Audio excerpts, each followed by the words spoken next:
Olá, tudo bem? Seja bem-vindo a mais um vídeo do canal Mente Teológica. No vídeo de hoje nós vamos falar aí, dar continuação, para o vídeo, para os capítulos, 7, 8, 9 e 10 aí de Gênesis, onde nós temos a continuação do que acontece durante o dilúvio e pós o dilúvio, Então nós vimos aí no capítulo 6 que Deus promete derramar água sobre a terra, fazer chover, No capítulo 7, então, inicia-se esta chuva. A Bíblia também relata aí que as portas do abismo, os abismos se abriram, os mananciais de água se abriram da terra e inundaram toda a terra. Em questão aí de 40 dias, a terra estava toda inundada. Isso é muito interessante, porque não demorou muito para que a terra ficasse debaixo d'água, estivesse cheia de água. A Bíblia também diz, que mais ou menos as águas ficaram 7 metros acima dos montes, das maiores montanhas. Então dá para se ter uma ideia de quanta água veio no dilúvio, Noé e a sua família e os animais que foram adentrados na arca ficaram aí cerca de um ano, um ano e 2 meses dentro da arca, esperando acabar o dilúvio. Após os 40 dias, as águas foram baixando, e mais ou menos demorou um ano para que Noé, a sua família e os animais saíssem da arca. Isso é muito importante nós compreendermos, Também tem uma curiosidade, que Noé, quando ele entra na arca, logo que ele entra, a porta da arca ela é selada pelo lado de fora. Depois de ele entrar com a sua família e os animais também, eles entrarem, Deus sela a porta pelo lado de fora. E se leva 7 dias, leva-se 7 dias para que comece a chover. Não chove de imediato, ainda demora-se 7 dias após Noé entrar na arca para que comece a chover. Está registrado na Bíblia Sagrada, Então aí tem também uma tipologia, para aqueles que são aí da linha escatológica pré-tribulacionista, vai ter esse entendimento aí de que aqui é uma tipologia, está apontando para aquilo que acontecerá na grande tribulação. Esses 7 dias aqui para o pré-tribulacionismo representa aí os 7 anos, da grande tribulação. E o próprio Jesus faz referência, fala deste acontecimento. Ele diz que quando Noé entrou na arca, os homens não perceberam que Noé entrou na arca. E levou aí 7 dias para que o dilúvio acontecesse. Então se faz esse paralelo, na Bíblia, nessa comparação de que quando acontecer o arrebatamento da igreja, os homens não perceberão, e só perceberão quando se iniciar a grande tribulação aí, o fim de todas as coisas, É só uma pequena pincelada sobre esse texto, sobre esse assunto escatológico. E é claro que existem outras linhas de pensamento e nós respeitamos elas e tá tudo certo, tá bom? Então só essa curiosidade aí para você pensar aí, pesquisar aí na sua casa, tá? Então o dilúvio demora cerca de um ano, mais ou menos, para baixar todas as águas, para que a terra voltasse a ficar seca, Noé envia um corvo, depois envia uma pomba, até que a terra estivesse seca. Se você quer te convidar aí, se você gosta desse tipo de conteúdo, compartilhe com seus amigos, se inscreva no nosso canal, ative o sininho também, para que você possa receber a notificação dos novos vídeos, Nós gravamos aqui todos os dias da semana, pelo menos 6 dias da semana nós estamos gravando aqui, de segunda a sexta. No sábado a gente sempre coloca a gente vai estar sempre colocando uma mensagem ou algo diferente aqui do canal, além do panorama bíblico, Então te convido aí a fazer parte da nossa comunidade teológica, tá bom? Continuando então do assunto que nós paramos, do capítulo 7 e 8, então as águas baixam, Noé sai com a sua família para fora. Deus ali ordena dá novamente, né, ordena e dá novamente a autoridade a Noé e aos seus filhos de dominarem sobre todas as coisas, de estarem em domínio completo dos animais, que era para eles se alimentar de todos os animais, de toda a erva do campo, de tudo aquilo que a terra produzia, serviria de alimento para eles, né? Noé era sim um agricultor, tanto que depois ele planta uma vinha, né? Então os animais aí estão aí para o alimento. Deus ordena que a família de Noé também multiplique e encha a terra, né? Que tenham filhos e cresçam e a humanidade recomeçará. Deus também faz uma promessa, né, a Noé e a sua família, e aí eles representam a humanidade, né? Então Deus faz uma promessa a eles que não destruiria mais a humanidade com o dilúvio, tá? Deus faz essa promessa a Noé que eles não seriam, que a terra e que a humanidade não seria mais destruída com águas, tá bom? E para que essa promessa fosse cumprida, Deus faz uma aliança novamente com a humanidade, com Noé, né? Que ele deixaria um arco, né, de sinal. No nosso idioma, aqui na tradução para o português, está um arco, né? Geralmente as pessoas chamam de arco-íris, né? Mas na verdade, Deus, essa aliança que Deus fez com Noé, ele é um círculo, tá? Se você pesquisar aí, fazer uma pesquisa simples na internet, você vai ver que Deus não faz só o arco de uma ponta na outra, mas sim um círculo que está sobre as nuvens. A Bíblia deixa isso bem claro, que esse arco aparecerá nas nuvens, né? Então é um círculo completo, né? No idioma original aqui do Antigo Testamento, do hebraico, fala que é um círculo que vai aparecer ali no céu todas as vezes que Deus olhar para este círculo. Esse círculo está lá, né, sobre as nuvens, acima aí da nossa estratosfera, né? Então quando Deus olhar para este círculo, ele vai se lembrar da aliança que ele fez com o homem e não destruirá novamente o homem com a água, tá bom? Então é bem importante nós falarmos sobre isso, porque a maioria das pessoas entendem como sendo um arco, né? Um arco-íris, um arco de 7 cores, né? Mas na verdade é um círculo que Deus faz, e aí ele lembra, porque é em forma realmente de uma aliança, tá? Então para ele lembrar do que ele fez, da aliança que ele fez com Noé e com a humanidade aí representada por ele e sua família, tá? Após isso, Noé então agradece a Deus. A Bíblia diz que Noé prepara um altar diante de Deus, sacrifica diante de Deus. Deus recebe a adoração de Noé, o culto de Noé e a sua família, como um cheiro agradável, como um cheiro suave, né?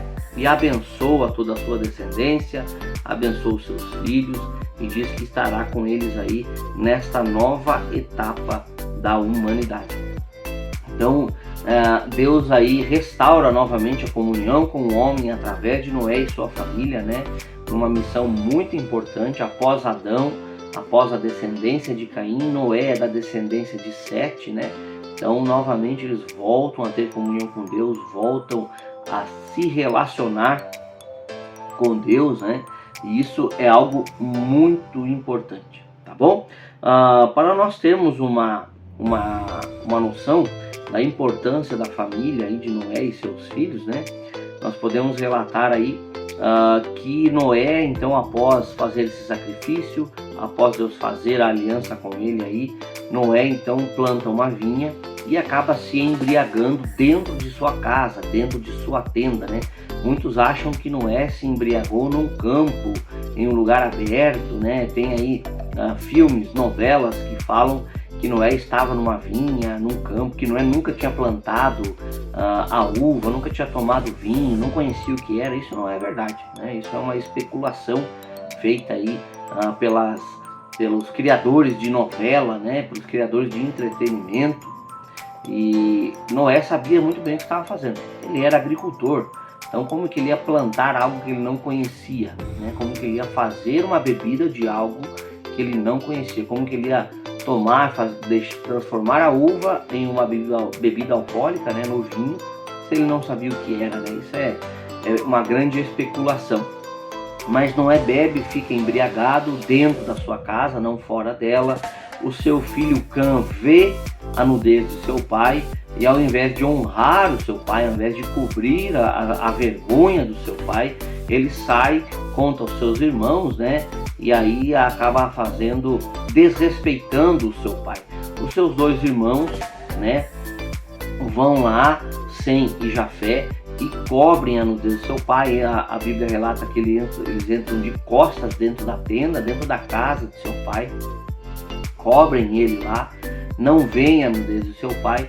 Quando Noé se recupera, né, da embriaguez, ele tem conhecimento do que foi feito, né, é relatado para ele o que aconteceu, o que o filho dele fez com ele. Quando ele volta a ter uma lucidez, né, uma clareza das coisas que estão acontecendo, e aí ele então chama o seu filho, e aqui acontece algo interessante, né? Muitos acham que Noé pregou uma maldição hereditária na vida de Cã, quando na verdade na vida do seu neto, né, do filho de Cã, Canaã. Isso não é verdade. Noé não colocou uma maldição hereditária dentro da família, da geração de Canaã, de Cã, né? Noé simplesmente disse que o descendente de Canaã serviria aos seus irmãos, né? Ele seria servo de seus irmãos, né? A bênção aí da primogenitura, as bênçãos do pai, né? As bênçãos do pai aí que era o apoio, o auxílio do pai, estaria sobre os outros irmãos, e a descendência de Cã não teria aí o auxílio da família de Noé, né? Naquela época era muito importante o pai abençoar o filho. O pai, ele dava coisas para o filho, dava gado, dava animais, dava terra, abençoava o seu filho com bens materiais. E nessa situação aqui, Noé diz que Noé dá a entender que não é isso que ele faria, que a descendência de Canaã serviria e estaria como servo para os seus outros irmãos, Sem e Jafé. E foi realmente isso que aconteceu. No capítulo 10, nós vamos ver aí a formação das primeiras nações pós-dilúvio, tá? As nações pós-diluvianas. Então nós vamos entender aqui que esses três filhos de Noé formam aí as nações que existem hoje lá no Oriente Médio, tá? Para você entender aí as nações do Oriente Médio, as nações da Europa, as nações da Ásia, né? E Israel ali, né? A nação de Israel, né? De Jacó é descendente de Sem, tá? Para você compreender. As nações aí árabes, né? As nações árabes aí e as nações que rodeiam Israel, o Oriente da Europa, como Rússia, Turquia, Irã, Cazaquistão, Afeganistão, essas nações que nós conhecemos hoje também vêm da descendência de Noé, vêm da descendência de Jafé, tá? Eles vêm dessa descendência aí. E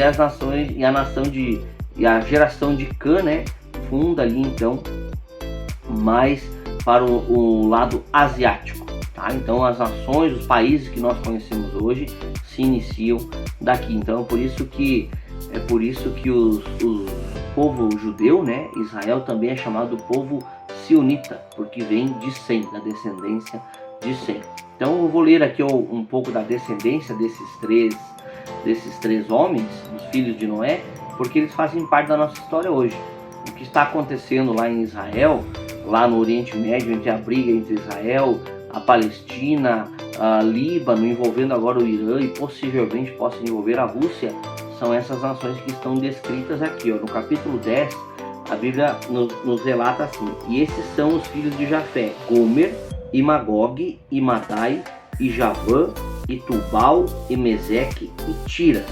Então, Gomer, Magog, Madai, e Javã, e Tubal, e Meseque, e Tiras. Essa região forma a região aí da Rússia, da Turquia, tá? Desses países ali que cercam Israel aí pela Europa, tá? Os filhos de Cã são Cuxi, Mizraim, e Put e Canaã, tá? Que formam aí a outra região ali, inclusive ali onde estão os cananeus, que hoje são aí onde Israel se estabeleceu, né? Em uma parte aí Israel se estabeleceu, e o povo árabe que rodeia eles ali também são da descendência de Cã, tá? Também da descendência de Cã vem também Nimrod, tá? Nimrod é o pai da caça, tá? É o pai da caça. Nós vamos ver a história dele no capítulo 11. Ele foi o primeiro caçador, o pai da caça, né? Eu falei no vídeo anterior que Tubal e Jubal, filhos de Lameque, um era o pai da caça e outro o pai da música. Na verdade, dos filhos de Lameque, Tubal e Jubal, um é pai daqueles que habitam em tendas e criador de gado, e outro é músico, aquele que inventou. Então Nimrod, que é o pai da caça, tá bom? Para nós compreendermos aí um pouquinho melhor, tá? Então nós temos a descendência de Jafé e de Cã, tá? E a descendência dos filhos de Sem, né? Os filhos de Sem são Elão, Assur, Arfaxade, Lude e Arã. Então esse povo aí que é o povo judeu, o povo hebreu, tá? Eles vêm aí dessa descendência aí, e Abraão vem de Sem, que vem de Eber, né? A descendência de Sem vem de Eber. Abraão é hebreu, chamado de hebreu porque ele é da descendência de Eber, e a partir daí de Abraão então se forma Israel e o povo judeu, que vem da descendência de Judá, filho de Jacó, tá bom?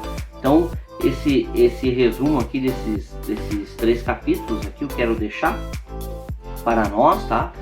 Para que você tenha uma compreensão um pouquinho melhor. E é muito importante que aqui nós estamos vendo o desdobrar da história da humanidade, tá?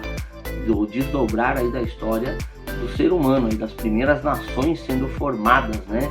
E formados os primeiros povos ali. Israel está localizado exatamente, né? A descendência aí de Sem, Eber e Judá está localizado exatamente aí no centro do mundo, tá? Israel está localizado exatamente no centro do mundo aí. Então é muito importante você gravar essas informações aí, anotar ou pesquisar, estudar sobre isso, porque faz parte da história da humanidade. Nós estamos compreendendo a história da humanidade. Em relação a essas descendências, né, de Sem, Cã e Jafé, as descendências que estão entrando em conflito hoje, essas descendências aí, e uma das profecias de Ezequiel, né, do capítulo 38 e 39, pode estar se cumprindo, né? Se essa guerra que está acontecendo lá no Oriente Médio, ela escalar para uma guerra regional, né, arrastando aí a Rússia, a Turquia e esses outros povos que rodeiam ali, porque o Irã e o Líbano já estão envolvidos, pode se cumprir aí a profecia de Ezequiel 38 e 39. Você pode estar lendo aí, que vai falar exatamente sobre essa descendência, né, de Jafé, tá? O povo aí de Gomer, né, de Magog, de Medai. Essa galera aí está envolvida nessa guerra, essa descendência aí, que hoje, claro, né, a Pérsia também, né, que hoje recebe outros nomes aí. Então é muito importante nós entendermos a Bíblia, que ela nos ajuda a compreender o que está acontecendo no mundo hoje também. Não estou aqui afirmando que isso está acontecendo, hein? Estou dizendo que pode acontecer. Quero deixar isso bem claro, que a profecia de Ezequiel 38 e 39 pode estar se cumprindo. O que já se cumpriu foi a profecia do capítulo 37 de Ezequiel em relação a Israel, né? A formação do Estado de Israel, que é o Vale de Ossos Secos, tá bom? Que mais lá na frente nós vamos falar sobre esse assunto aí, quando nós chegarmos aí no livro de Ezequiel, tá bom? Então, quero te convidar mais uma vez aqui a você estar aí comentando, deixando o seu like aqui no nosso vídeo, deixando o seu comentário, a sua sugestão, aquilo que você acha que dá para acrescentar aqui conosco. Faça a sua pergunta, tire as suas dúvidas, e eu estarei aqui na medida do possível respondendo e procurando trazer sempre vídeos bíblicos aqui esclarecedores, tá bom? Então também quero dizer a você que aqui embaixo na descrição, né, logo abaixo na descrição do vídeo, nós temos aí também os nossos materiais de estudo, né, à sua disposição, cursos teológicos, livros, dicionários, manuais bíblicos, comentários bíblicos também. Você que quer aprender mais sobre a Bíblia Sagrada, fique à vontade para clicar nos links aí e adquirir